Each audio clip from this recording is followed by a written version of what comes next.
Halo semuanya, perkenalkan, kita dari kelompok 25 akan mempresentasikan tentang cara kerja algoritma YouTube. Sebelum itu, kita akan memperkenalkan diri. Yang pertama, saya sendiri, Dimas Akbar Hatta Putra dengan NIM 187231088. Dan juga Nah, teman saya. nama saya Angelia Luciana dengan NIM 187231072. Oke, next. Pertama, YouTube Video Sharing Company. Diluncurkan oleh Stephen Chen, Chad Hurley, and Chad Karim pada 14 Februari 2005.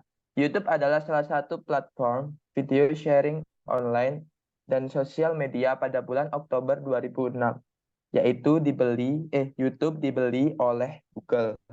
Kini YouTube menjadi platform kedua yang paling banyak dicari setelah Google Search dengan 2,5 miliar pengguna setiap bulannya. Untuk meningkatkan pengalaman pengguna, YouTube menggunakan Big Data sebagai basis dari algoritma mereka. Dan algoritma tersebut akan digunakan untuk memunculkan konten yang sesuai dengan ketertarikan pengguna. Ah, Next. nah, jadi sebelum kita tahu algoritma YouTube yang sekarang itu apa, kita harus lihat dulu sejarahnya bagaimana.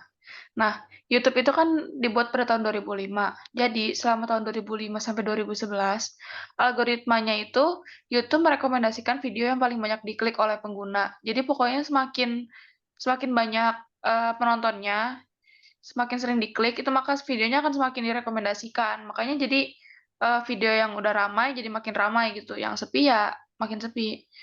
Nah, yang tahun 2012 itu berubah, jadi merekomendasikan video dengan durasi tontonan paling lama. Jadi lebih ke ini tuh paling sering ditonton berapa lama gitu. Terus dan berapa persen dari keseluruhan video tersebut ditonton. Jadi kalau misalnya videonya sering ditonton, itu hampir seluruh video ditonton, berarti videonya menarik. Jadi lebih sering direkomendasikan. Cuma kadang jadinya orang-orang itu kerap kali malah bikin video yang panjang tanpa ada esensinya sedikit pun gitu. Nah, terus ini berlanjut sampai tahun 2015. Nah, di waktu 2015 sampai 2016 itu YouTube tuh mulai mengadakan survei. Jadi kayak mengumpulkan data tentang apa yang pengguna suka dan tidak disukai melalui like, dislikes, komen, dan shares. Nah, jadi datanya itu ya dari apa yang disukai dan tidak disukai, terus ya yang di-like dan dislike gitu.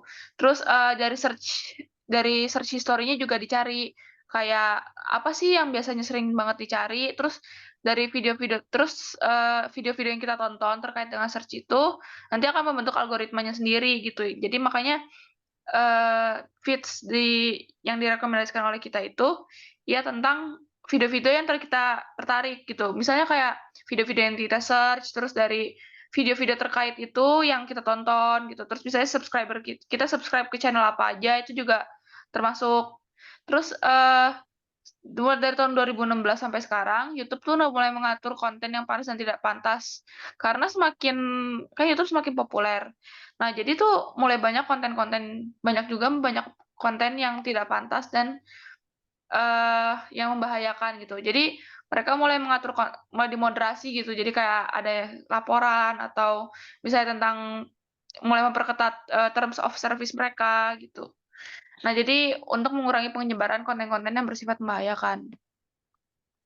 Nah, seperti yang saya jelaskan tadi, nah, gimana sih cara algoritma YouTube bekerja? Nah, itu ya dari video yang disukai. Jadi kayak, apa sih yang sering sekali ditonton belakangan ini?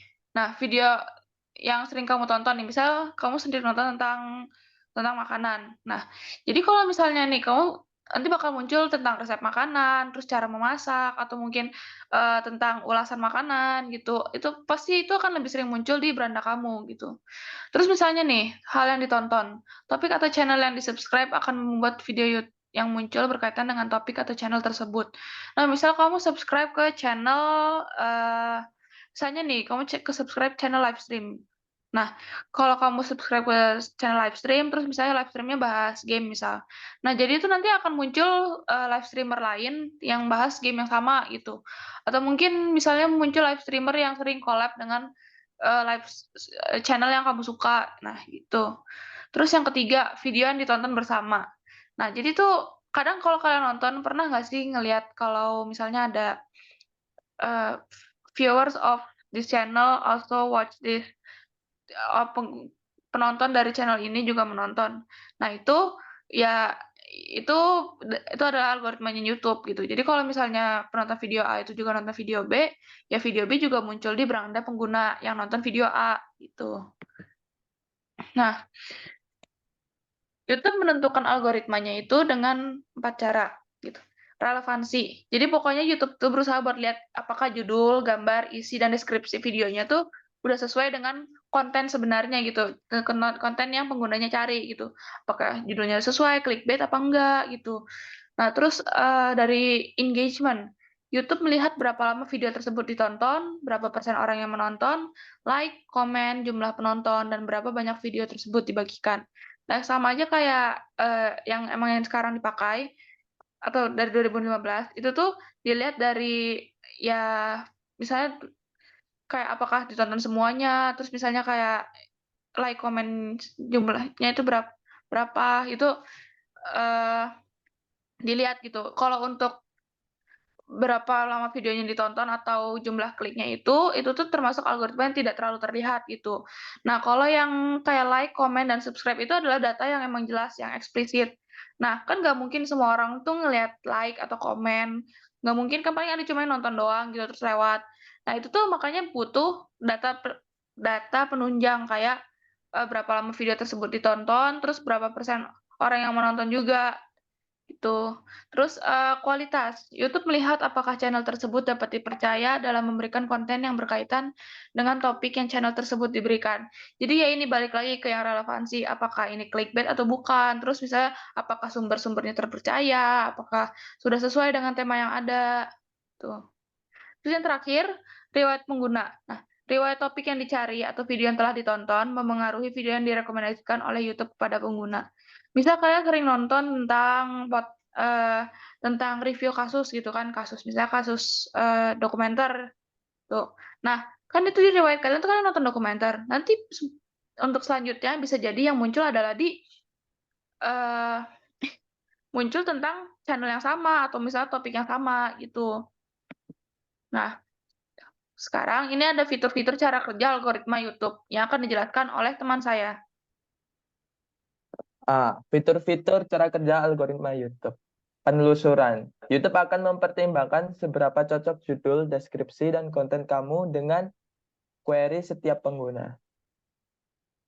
Jadi kita bisa lihat kayak misalnya kalian mau cari judul misalnya algoritma YouTube gitu di searching. Nanti ada video yang cocok dengan judul yang kalian search di penelusuran ini. Yang kedua, suggested video. YouTube ingin menampilkan rekomendasi yang paling relevan dan sesuai dengan personalisasi setiap penontonnya. Jadi ini kayak kalian sering misalnya genre YouTube-nya itu suka lihat kayak gaming. Jadi nanti di sana banyak YouTube akan merekomendasikan beberapa video gaming-gaming yang sering ditonton sama pengguna lain juga. Terus trending. Trending merupakan video baru dan populer di negara tertentu dari setiap pengguna. Video trending dibagi menjadi 4 kategori, yaitu sekarang, musik, game, dan film. Jadi setiap negara itu kayak ada video trending gitu, kayak like-nya banyak, penontonnya banyak. Itu ada beberapa jenis juga. Itu kayak hari ini, terus ada musik, ada game, dan film. Terus yang keempat itu subscribe. Untuk menentukan peringkat di platform mereka, YouTube menggunakan metrik yang disebut dengan kecepatan penayangan yang mengukur jumlah pelanggan yang menonton video tersebut tepat setelah dipublikasi. Jadi ini kayak sistemnya itu kita subscribe ke channel. nanti dia akan mengupload sesuatu video itu, kita akan mendapat notifikasi duluan gitu, kayak lebih cepat daripada penonton yang nggak subscribe channel tersebut. Terus notification. YouTube juga memberikan video yang disesuaikan kepada pengguna melalui notifikasi. Namun, pengguna juga memilih untuk tidak menerima notifikasi dari channel, menerima beberapa notifikasi atau menerima sesuai notifikasi. Jadi di sini notification itu bisa sesuai dengan keinginan kita.